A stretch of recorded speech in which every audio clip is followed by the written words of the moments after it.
Hello and welcome everybody. Welcome back to Comedian MTG. My name is Ian. On this episode, we're going to be breaking down the top 16 of the most recent Mox Masters, the August Mox Masters. We got another weekend, another Mox Masters for you, all leading up to that Mox Masters Invitational that will be coming this October. So we are starting to run out of months. Got one left for a qualifier for this Mox Masters tournament. We're getting really close to the deadline.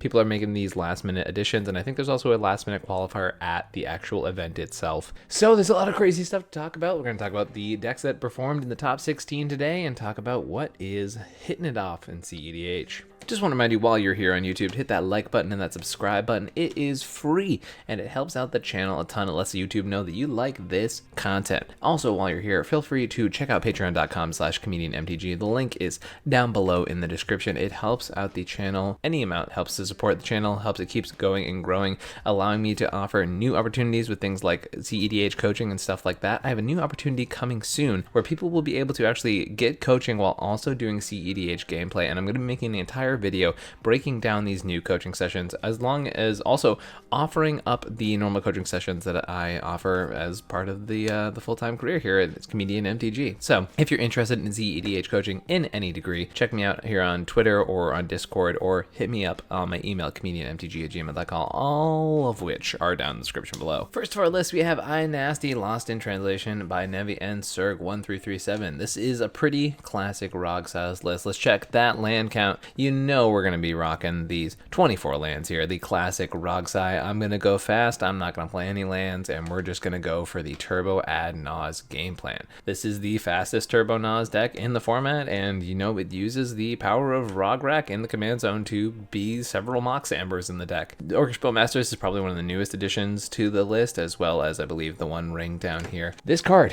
is really good, and it's showing up everywhere. I think the One Ring is just going to be a cEDH staple from now on. I've been describing it in a lot of my coaching sessions as being akin to Ristic Study, except for, you know, it's in colorless, so it's in every single deck at this point. Some new innovations with Rog Si, and innovations is kind of with air quotes because these are, you know, pieces of tech that have been in and out of the list for a long time. Conqueror's Veil basically being another defense grid, a quick way to equip to something, make sure nobody can mess with your stuff during your turn. And then Grinding Station. Glad to see Rog Si players picking this card back up. Grinding Station is one of my favorite pieces in Rog Silas, and I was always so surprised that they were off of this card because it was literally one of my quickest ways to actually enable wins whenever I would play the list. So definitely glad to see them picking that card back up. Apart from that, Rog Si just doing the thing, being quick, being explosive, getting into top 16s. You know, very few times does it actually take down the W, although that recently happened at the Surfside tournament. Rog Si won the whole thing. But yeah, it's a good deck. It is fast, it's explosive, and it's going to continue to put up results and perform very well because the deck is good, clean, and efficient at what it does, and it's the fastest gun around. Rionia cEDH, Godot's Baby Sis. Rionia by TTC, the Thunder Conductor. This one's awesome. I love seeing a deck like this. It's super, super cool. Rionia has been like one of my favorite cards in Winota since it was printed, and I know Faded MTG was playing a lot of Rionia for a long time, and you know, it's every time there's a new mono red deck in the format, it makes me super excited because I absolutely adore mono red, but don't really get to play it that often because usually you're relegated to like Magda and Godo, which they're cool decks, but they, you know, don't always feel the most red to me, whereas Rionia is an extremely red feeling deck. Like, my goodness, it's all about explosive red rituals, making crazy copies of the cards in your deck, and then, you know, forcing scenarios where either A, you're going off with a card like Combat Celebrant, which is a 1-card win condition with your commander, I believe a certain amount of Bloodthirsters and Lightning Runners also, and Port Raisers actually. So any number of these cards that if they allow you to get another combat with your commander, they do in fact win the game. We have Godo combo in here just because why not. We have our ___ Goblin, which is actually really strong with Rionia because even if you get 1 or 2 copies of it, it's usually, you know, making like 12 mana. Once again, not great with the math on that card, and I would love to have like a judge explain that in the comments because that would make me so happy. It's a pain in the butt to figure out how these stickers work, but very good if you're trying to do an explosive mono red thing, and the Goblin's here to stay. I like Atsushi as well because when you're making multiple copies of it with Rionia, they all, you know, the ones that live and the other ones die to the legend rule, right? So, you know, you have a chance of making 3 treasures per iteration or exiling the top 2 and playing those as turns. So there's definitely a lot of the stuff you can do to explode out of the gates with that. And then Humble Defector, which is like one of my favorite cards of all time. I love that, you know, you're able to make copies of this card, draw 2 several times, and then, you know, you pass it to your opponents, but the opponents get the copies that just end up sacrificing themselves at the end of the turn. So I love when a deck like this exists because you get to play some like really weird cards that are just kind of awesome. I love a card like Seize the Day too, because what happens is you take your extra combat, you make 2 copies of something, like even if that's the only spell, you have Rionia and Seize the Day, you make 2 copies of something, and then you go to a second combat, and then you also get to make another 2 copies of a different card. This deck is very red, it's very explosive, a lot of red cantrips to be able to like churn through your deck, a lot of red rituals to be able to get your Rionia down ASAP. I believe this was on the feature match of the semi-finals. Obviously they didn't make it to the finals of this tournament, but super excited to see Rionia put up a top result. This is such a cool deck, and I mean I just love this commander, and I love that it's actually a cEDH playable deck. That's like really, really cool. And actually down here we have Aggravated Assault, which if you remember me mentioning the underscore goblin, Aggravated Assault is a quick way to like actually go infinite with that with Rionia too. So just a lot of cool stuff in this deck. You know, note here, playing the One Ring, crazy. Hammer and Aslan, Helm of the Host.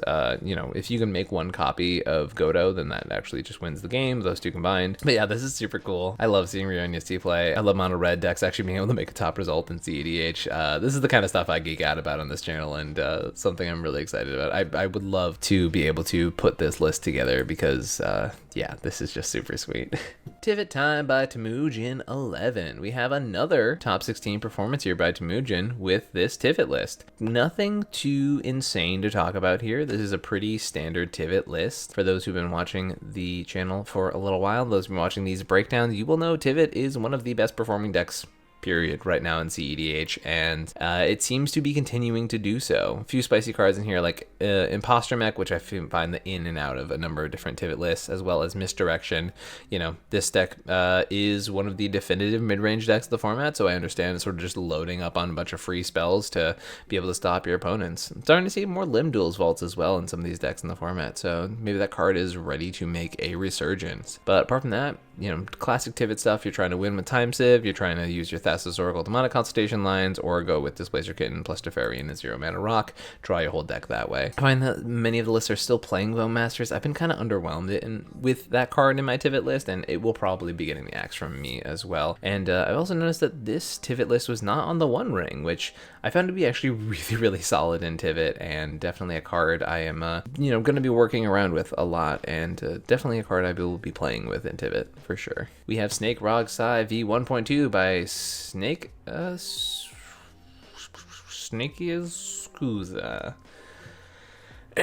No, I know I crushed that the first time, so there's definitely no need for my editor to do some sort of edit where he makes fun of me by how I pronounce that. Anyways, we have, let's check it, roll it, 24 lands here. We got a little bit of difference from the last Rog Silas we looked at. No Conqueror's Flail on that list, and in fact, we can go to the compare feature here on Moxfield and take a look at that Rog Silas from earlier in today's episode. The main difference between these two decks is that I feel like the one we saw earlier is kind of playing some of the stuff that is still a newer tech, right? So things like Grinding Station, Flail, still playing cards like Last Chance, stuff like that. Whereas our Snake Rog list is playing Get Probe, be able to check your opponent's hands, Rack Reversal, a great way to continue your post-Naus strategy, and then Force and Dispel for a little bit more interaction. But, oh yeah, and then a few more colored lands, I guess, Phyrexian Tower and Gemstone Mine being the trade for the 3-color land as opposed to the single color land. But, you know, not much more to say apart from the fact that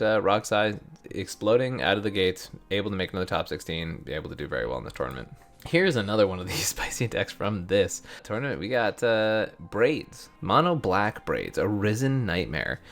This is like a epoxy style card advantage commander that, you know, I've seen from time to time, but never in a list that I took too seriously, just because the pilots would be playing some pretty atypical stuff, or they would just be playing it in a strange way. But this one, you know, able to make the top 16 of this tournament. Professor Onyx here, I'm assuming, is with a Chain of Smog line. Yep, that's probably the main win condition of this deck. Definitely a sort of reanimator sub-theme in this list, as well as some kind of crazy stuff. And so we have cards like Disciple of Gix being able to entomb things like your Phyrexian Devourer into your graveyard. We have Scourge Familiar. This like seems like a lot of it is very similar to like Necrotic Ooze lines, but with cards like Trazyn being your Necrotic Ooze instead, which is, yeah, I mean, this stuff's kind of wild. It seems like we also have a Hordeling Broodlord line here, which, if I'm not mistaken, means that we will probably also see a Saw in Half. Okay, so I feel like that that probably has a lot to do with how this deck is actually winning the game. But usually a card like Phyrexian Devourer is there to be able to add a bunch of counters to itself, and then obviously there's a Walking Ballista here. So Trazyn, once again, acting like a Necrotic Ooze, but for artifacts specifically. And I'm kind of wondering why this deck doesn't play Necrotic Ooze, because Trazyn is just 2 mana more expensive and only hits artifacts as opposed to hitting artifacts and creatures. So I'm wondering if there's any other artifacts that sort of combo with themselves with Trazyn's ability, and it doesn't seem like it. But this list is kind of wild. Like, this is a mono black control list that is, you know, trying to do some Reanimator stuff, playing cards like Insidious Dream, just like discard cards and tutors at the top. Yeah, just like a lot of wildly atypical pieces that you don't really expect to see in a cEDH deck, and there's a lot to go over here, including cards like Scourge Familiar and then a main deck Crick.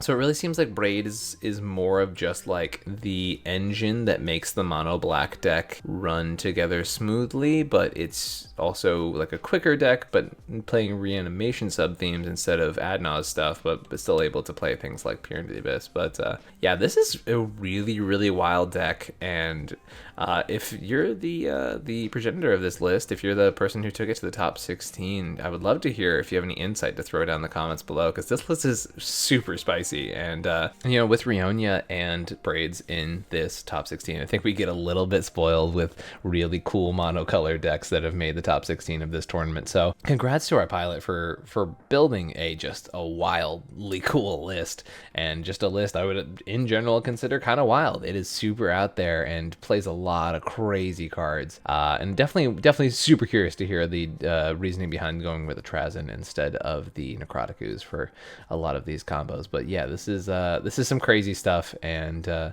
definitely a list I will be taking some time to look over, because it's something else.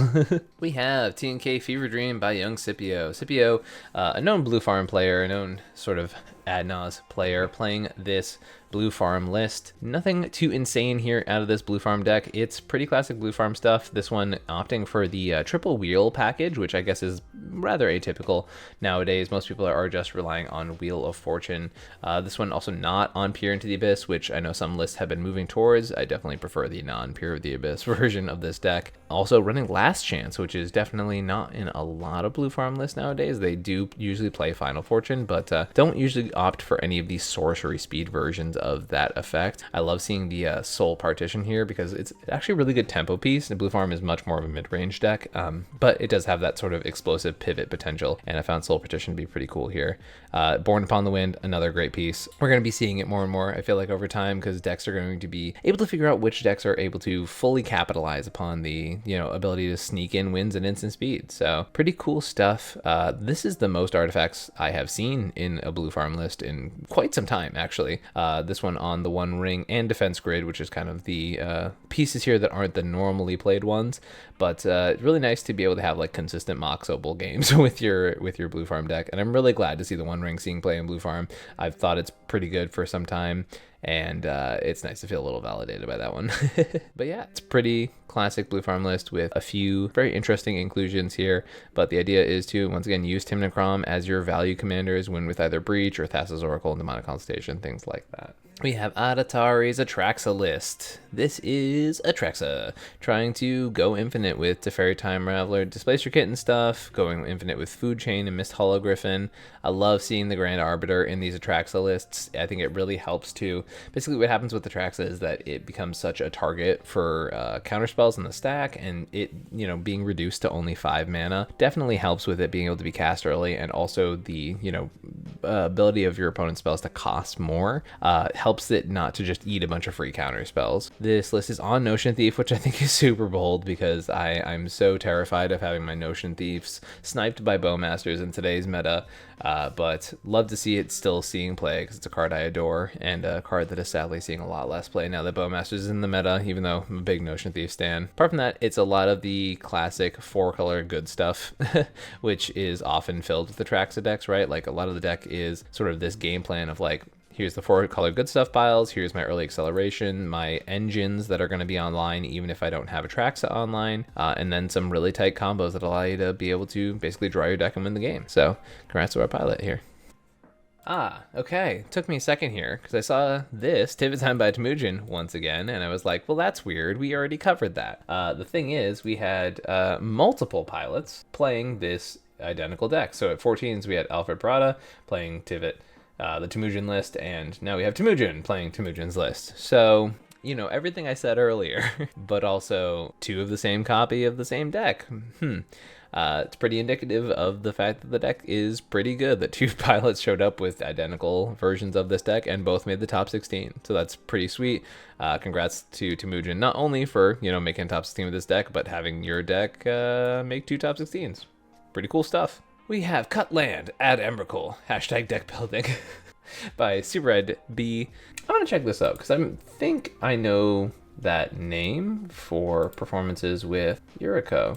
And I was right. So this is actually the same player who top 16'd last Mox Masters, Mox Masters July, with a very similar list. And let's do the things. This is no blocks, please. And I would like to compare it to our list from this tournament. What did they change from the deck? So the new version of this list is on things like Force of Despair, Dark Ritual, Torpor Orb, Opposition Agent, 13 mana Emrakul, Exotic Orchard, Brainstorm, and Mist Syndicate Naga, deciding to remove Fairy Mastermind, Ginger Brute, Nashi, Tartar Citadel, Cyclonic Rift, Pact of Negation, Drowned Catacomb, Temporal Mastery, and Sunken Ruins. The biggest surprise I'm seeing here is, I guess not the biggest surprise, but Nashi is also a surprise for sure. I found that a lot of Yuriko pilots I know really enjoy this card as just like a backup Yuriko if the Yuriko plan's not going online. And Cyclonic Rift. I found that in these Mox Masters metagames, Cyclonic Rift has been super imperative to be able to push through, to be able to get through a lot of the stack decks. If you noticed, I've yet to talk about really any significant stack deck in the format so far. So I'm interested to see if either like this Mox Masters was just underrepresented by stack decks, or if people are just kind of figuring out how to beat them. Is this something that's going to be like a shift from the Mox Masters metagame from now on? Is it, you know, archetype that is not doing as well? Kind of curious about that. But we have our current list here with Yuriko with these additions. Love the 13 mana Emrakul edition. I've actually found this card to be pretty decent at actually closing games out. Charles, the mono white guy, definitely doing a bit of work to make this card kind of a real thing. So it's cool to see it see play here.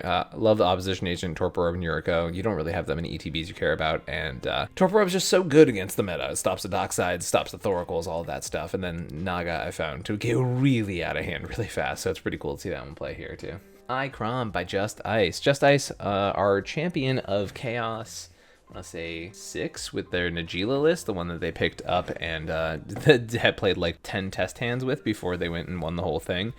Here with an Ikra deck, very different than Najila, and I know Just Ice is actually one of the coaching recipients here on the channel, so this feels like a really good time to remind you that if you were interested in cEDH coaching, you can check that out over at patreon.com/comedianmtg, where we have, I believe, 1 or 2 open coaching tiers available, as well as hiring independent sessions that are outside of the Patreon, where you can DM me on Twitter, Discord, or my email at comedianmtg@gmail.com. Information down below if you want to learn a little bit more about that. But as I mentioned, Just Ice being one of the recipients of coaching from me, which is pretty cool. And it's really cool because this is also a deck that I've heard about a good amount. I know they do really, really well in their local meta with this variation. And, you know, basically since Gustav stopped playing a lot of cEDH tournaments, the Ikra deck has not seen as much play as it once was, which is pretty cool to see it kind of make a comeback. You know, benefits of playing this variant specifically means you can get some mana dorks to have some consistent mana early on. You get Tinder Walls, an Elvish Spirit Guide for that early acceleration. You get access to Culling Ritual, which is also pretty cool. And you have some big commanders. I know there is crop rotation in this list, and I thought it would be for the colorless Boseiju, but it seems like that is not a necessary piece in this deck. And I guess crop rotation is more so just there for like conversion into Ancient Tomb or being able to flash in an Emergent Zone,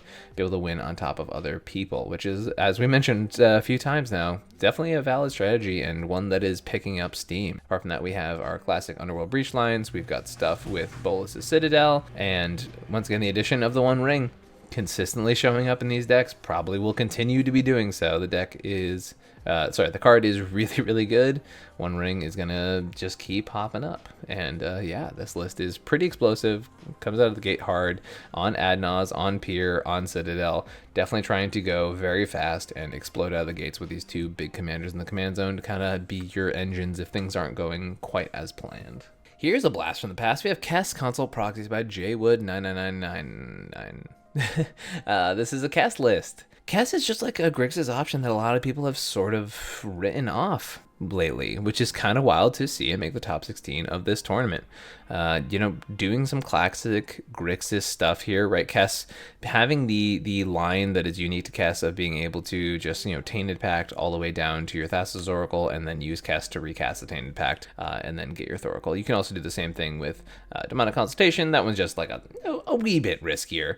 But yeah, it's a Grixis ad nauseam list, right? A Grixis Turbo ad nauseam list, but with just this value engine in the command zone. Another One Ring deck. Interesting to see Imposter Mech in this like less than mid-rangey deck for sure. Grinding Station, we talked about how good that is in Underworld Breach earlier in the episode, and this is sort of an artifact light version for sure, but this is kind of wild. I mean, Kess is really just a deck that no one's talking about anymore, and it might just be because it's old. Doesn't mean that it's bad per se, but at one time it was a very popular deck in the format. Also, I think this is original Counterspell, unless I'm very mistaken. Yeah, which is not a card you see a lot these days, especially when there's not even like a mana drain in this deck, which that's interesting. But yeah, I mean, once again, Kess just not played much anymore. It doesn't mean it's a bad deck by any means, and just kind of cool to see this, what many people think is an outdated deck to make a top 16 in this tournament. Do What You Must by Hebrew Hercules. We got another one of these Tymna Dargo lists. I actually just did a coaching session about this deck the day before this tournament, which is pretty funny. And yeah, this list is extremely explosive. We gave, for a 10 mana commander combination, 24 lands in the deck, trying to be as explosive as Dargo possibly can be. I mean, we have in this version, which I've actually never seen this variant, but it has Reanimator, Hordling, Broodlord lines on top of Peer into the Abyss, on top of Ad Nauseam, and Bolas's Citadel, and Necropotence. This deck is just saying, I do not care about my life total. I am intending to throw my life total into the sun. Honestly, the fact that the curve's only 1.51 with all of those pieces is actually a little bit buck wild. But yeah, this is crazy. I mean, you got Goblin Welder lines here to get back your Citadel. I mean, no Goblin Engineer either too, which is kind of common nowadays as Goblin Engineering for defense grid. But you do have Grand Abolisher and your Ranger Captain to be able to go for those lines as well. Mayhem Devil being one of the main ways to win. Also, they have the Ruthless Technomancer lines, for those who don't know.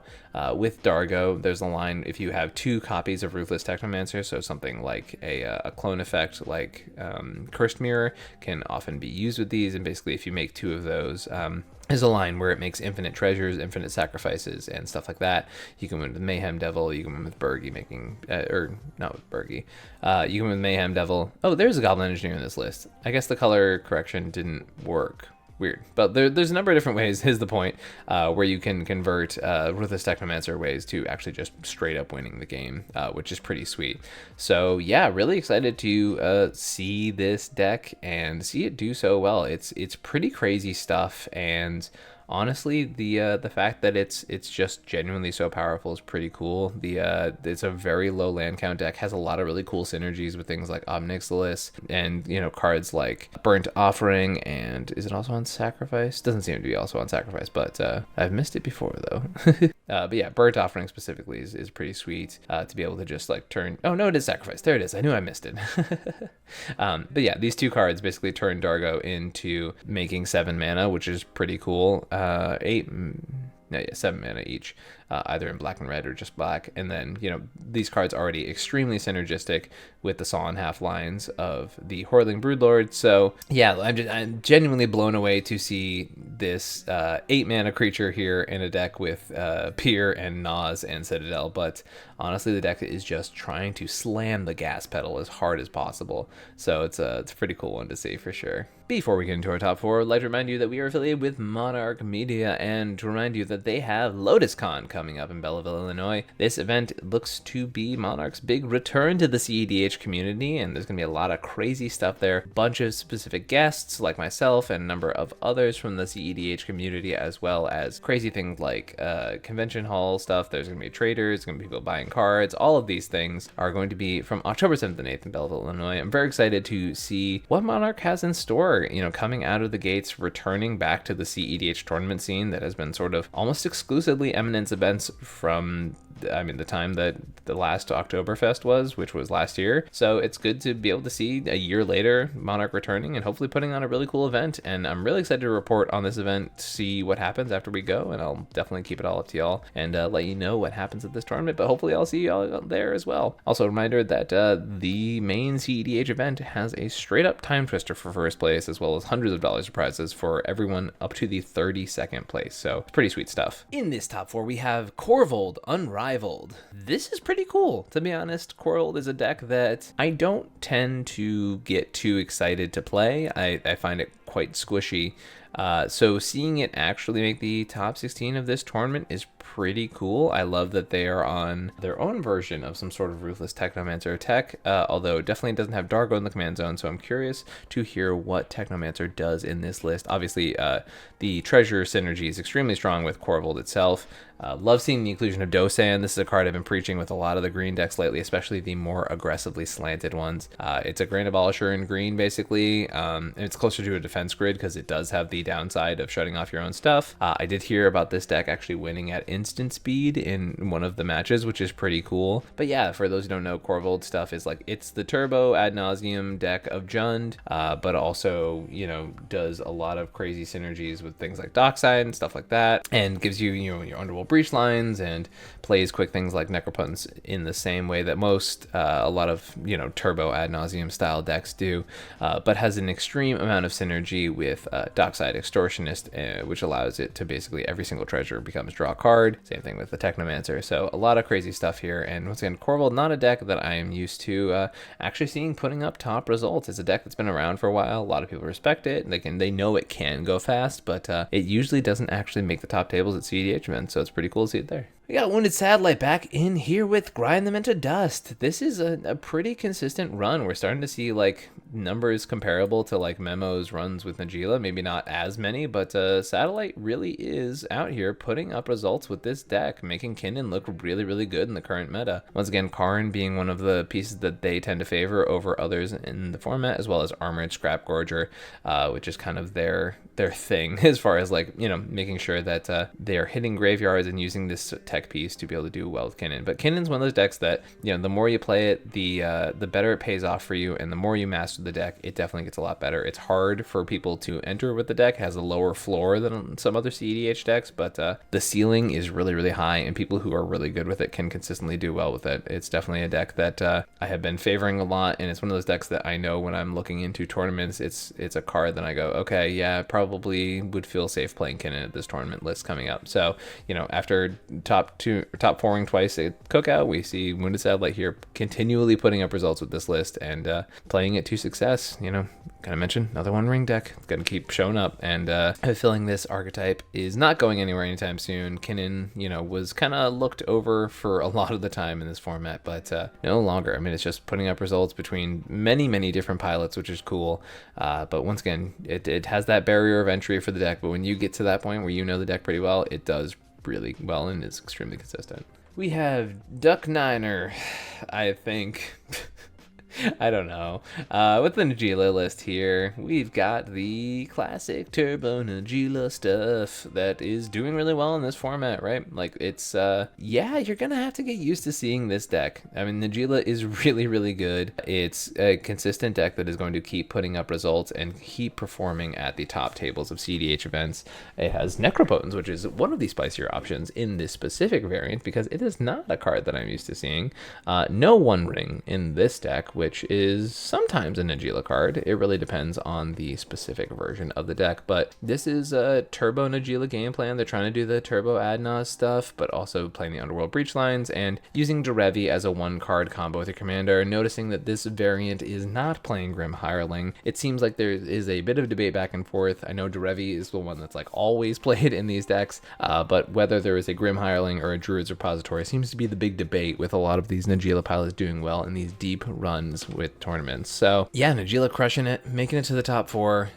You know, I can't say this enough on the channel, but like, if you want to have a solid chance of doing very well in the cEDH tournament scene, this is probably the deck to do it with. You know, there's a lot to be said about the hit or miss nature of Blue Farm, but I think it's pretty hard to argue that this or Tivit are the best deck in the format, and it's starting to feel like it's leaning towards Najila. It's really, really solid, and you know, there's a lot to be said about defining what the best deck in the format is for cEDH, but as far as consistent top results, it's really hard to argue that Najila's that. Anything but that, I should say. We have Devrick with Bloomer of Blades. This is a name I definitely have said before. Yeah, not only has this pilot top forward and won this Mox Masters result, but they also top forward the cookout with this deck as well. So Devrick making a deep run twice with Najila, top fouring and winning the entire Mox Masters. Pretty crazy stuff here. The difference between the last list here being Grim Hireling in this variant. And actually, let's compare our last 2 lists. We see our winning list playing options like Veil of Summer, Phantasmal Image, Beseiju, Tarnished Citadel, The One Ring, cough cough, pretty good, huh? Noble Hierarch, Savannah, Swords, and Psychrift, as opposed to Duck Niners, Git Probe, Chain of Vapor, City of Traders, Chance for Glory, Necro, Born Upon the Wind, Forbidden Orchard, Mox Amber, Cabal Ritual, and Manamorphose. So a few interesting tech choices here. You know, obviously both of these lists being strong enough to take these pilots to the top 4, but definitely enough variance within these lists. And one of the cool things about cEDH is the amount of tech slots that can be available in each deck. You know, taking the time to have a list that is a little more aggressively slanted compared to our winning list here, which definitely has a few more of the grind pieces and a second win con with Najila here, as well as Hireling being like just a generically strong value creature too, right? Like, you're accruing treasures, you're sniping your opponent's blockers, you're sniping your opponent's stacks pieces, locking you out of the win. So yeah, I mean, congrats to Devrick. Like, if I was going to be playing a Najila list in the format right now, it would look a lot like this one.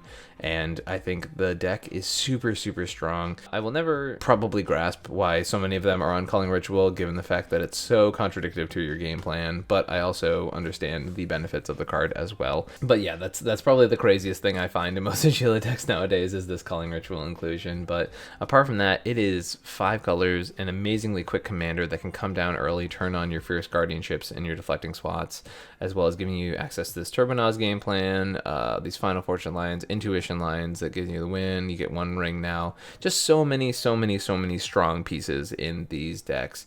I did notice that the 2 top Najila decks were not playing Flowering of the White Tree, which has been a really popular option as of the recent past. So definitely worth noting. But congrats to Devrick on once again, a very impressive run, going from top 4ing the cookout, which was a major cEDH tournament, to taking down this month's Mox Masters with this list is quite impressive, and I'm genuinely very impressed by the run with this deck. It's pretty cool stuff, and we'll see if we start saying this name more and more as time goes on. Thank you for watching this top 16 breakdown. If you enjoy videos like this, remember to hit like and subscribe. If you're interested in helping out the channel, which goes such a long way, or signing up for coaching through Patreon, feel free to check out patreon.com/comedianmtg to find out more about that. And a reminder that we do cEDH coaching here on the channel to help you take that next step in your cEDH game. If you are interested in something like that, feel free to check it out either through my email, in Discord, or hit me up on Twitter. I'm excited. I had to miss this tournament, unfortunately, but hoping to make a bit of a comeback in the next Chaos tournament next weekend. So